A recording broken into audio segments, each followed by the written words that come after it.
Today we're going to be going over a select few fragrances that I have in my collection that I don't like very much, and there's a good chance that you have some of these too.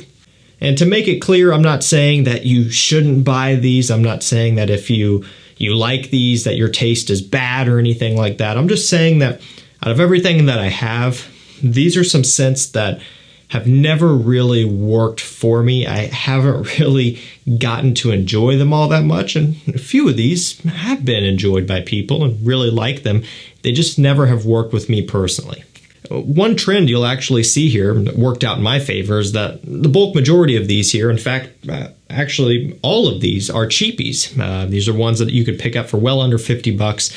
There might have been one or two that I paid full retail for when they were new, but nowadays these are all falling kind of in that cheapy category here, to where, you know, if you paid for these at discounters, there's a good chance you weren't out of a whole bunch of money if you didn't like them either. And so we'll just go ahead and run through these here. First up, we have Bentley for Men AZURE. So I've had this one for a long time. Got a sample of it from some sort of decant store way back in the very beginning of my collecting days, back when I was shooting videos outside. And I've never really been the biggest fan of this one. It's got violet leaf, pineapple, tangerine. The note breakdown looks fantastic. That's a note breakdown that is similar to some other things on the market that I really like, but this one in particular has never been something that I've really enjoyed. A good thing about this stuff is it's $35, $40 like most Bentley scents. And it was kind of disappointing to me because I love the entire Bentley for Men line, besides this one, the original, the Intense, Bentley for Men Black Edition, Bentley for Men Silver Lake, Absolute. I think that's pretty much all of them there. This is the only one that I don't like, and I really don't like it at all. It's not just like right on the edge. It's something that I just have no desire to wear personally. If you like this sort of thing, that's awesome. It's affordable. It does still have that good Bentley for Men fragrance quality, right? So it's still on par there. The performance also is pretty decent as well for the price. Just doesn't work for me. Next up, we have Davidoff Cool Water Intense. And I'm going to point this out before I know people are going to catch it. Yes, I don't like this scent. You're probably wondering, why is it so low? I decanted out a ton of this stuff. So I just want to make it clear so you don't think I'm making stuff up for the video. If you can even see the level, probably don't even need to point it out, but it's right down there. There was a point where I was decanting out a lot of my collection, and that's kind of where this came from here. It was just being used that way. In terms of the scent, I really don't like it. It doesn't work well for me at all. It's got a lot of amber, a lot of coconut, and for me, coconut in fragrances is hit or miss, even when it comes to food and stuff like that. It's something where in moderation, a very small amount, it's fine, but if it's too overbearing, it's something I don't really want. And same thing here, just strong on the coconut, a lot of amber. I find that it doesn't really fit in very well with the Cool Water DNA. It doesn't have that watery freshness and that kind of green Irish tweed smell like the original Cool Water. It goes much sweeter. I find that it goes just, I don't know, too sweet to make sense within the line is kind of how I look at it. I would much rather take Cool Water Parfum, Cool Water, grapefruit and sage, right? Things along those lines. I really like those a lot. And even the original Cool Water is not one of my favorites, although it's much better than this one. To me, it's just one that has never really worked well for me. That being said, people were buying the heck out of it decant-wise. I mean, I burned through probably, 70 mLs or so. It's an eau de parfum concentration. I will say this, it has great performance. And so when I was testing this one and not liking it, that was kind of a detriment for me because I was trying to wipe it off and wash it off. Wasn't really working. So great performer. If you like coconut scents, there's no reason why you won't like this one. There you go. Okay, next up, let's go with a Calvin Klein. This one is Eternity Flame. So at this point, they have plenty of Eternity flankers, and I really like a lot of them. There's of course the original, which is a classic. They have an eau de parfum. I believe at this point they have a parfum. They're all starting to run together. They've got all their summer editions that they've been putting out pretty much every year now, and for the most part, those are pretty nice. I do think a lot of the scents are forgettable, but they're still pleasant. This is one that never really made a whole lot of sense to me, and it's just one that I don't really care for. This one has pineapple, It's got some amber and some leather in here. It's kind of an interesting mixture. Strays pretty far away from the more classic aromatic fougere style that Eternity is, which is fine to have some variants. You know, the summer editions are doing that as well. It just goes in a direction that just doesn't really work for me, and I find it to be a little bit jumbled, a little bit off-putting just with how everything is mixtured here. It's just not something that I've really gotten any sort of use out of. It's not something that I've really recommended. I just don't care for this one all that much.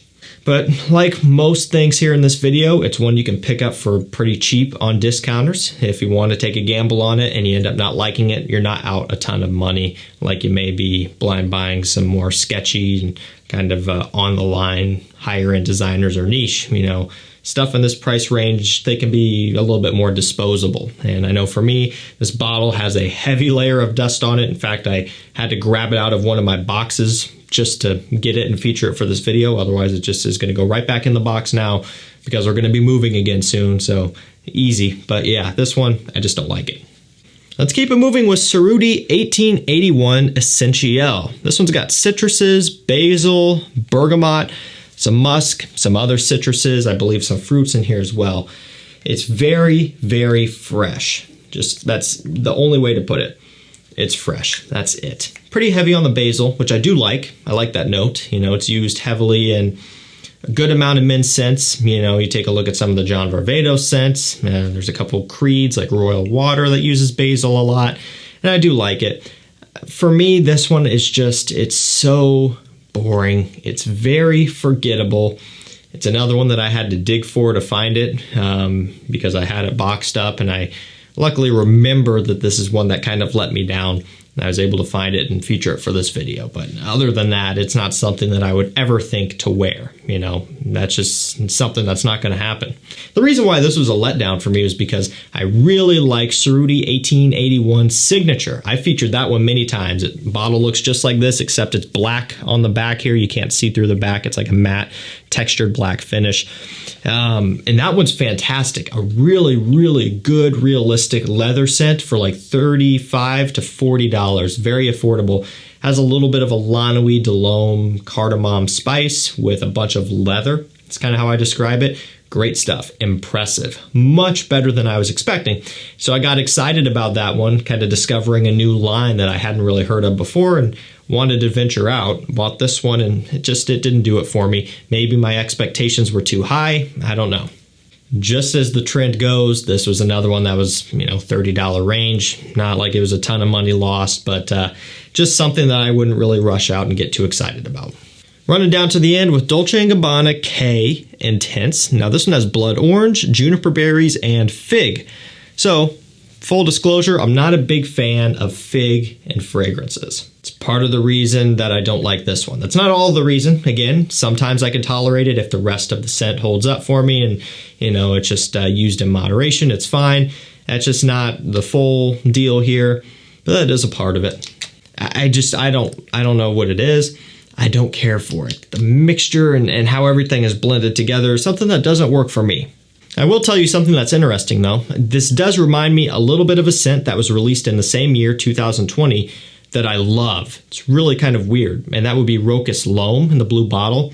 Love that stuff. Also has the juniper berries, the blood orange, and I think there's a few other notes that cross over. Fig is not one of them. But it smells a little bit like that, and so it's weird. I love Rocus Loam. I do not like this. I think the Rocus did it much better. It's smoother, it's richer. This one's too woody and there's like a piercing quality about it. I don't know, it's interesting. So if you're someone who maybe doesn't like this either, there's a good chance you might like something in a similar ballpark like Rocus Loam. I think that one's much better and it's more affordable as well. And last up for this video, we have AZZARO Wanted Tonic. And this one's got lime. There is some ginger in here as well. And I can't remember what the last note was, maybe a tonka bean or something. It's one that now you can pick up for really cheap. I've seen it as low as $25 before. I think even $22. And that's kind of where you get into the tester range here, which does not come with a cap. And even at that price, it's not something that I really enjoy all that much. And you could tell because I haven't worn any of it. You know, it might look like I have. That gap in there has always been there. They leave a little bit of airspace in these bottles, of course. but I haven't worn it. These bottles are refillable as well. It's very easy to unscrew that, and now you have access. I didn't want to spray it because I don't want to smell the room up, but I'll smell it this way. And yeah, I don't like it. Limey, which is fine. I do like lime, just not here. It just doesn't work for me. I think it's a big leap away from what makes AZZARO wanted and its other flankers so successful. And it makes sense that they would put out some sort of summer version or tonic version, of course. I think it's smart. I do think that they missed it here. You know, they could have gone about it in a different way. I think they could have had a bigger hit on their hands because there still is a good, solid summertime wanted missing. You know, maybe you could argue the original wanted could be worn in summer, and in contrast to the others, it could be, but that's just kind of where it ends. Wanted tonic, it's a pass for me, even at the low price that it has gone for and is going for probably right now. It's not one that I would look into. Alrighty guys, there you have it. There's a few fragrances that I have and you very well might have as well that I just do not like.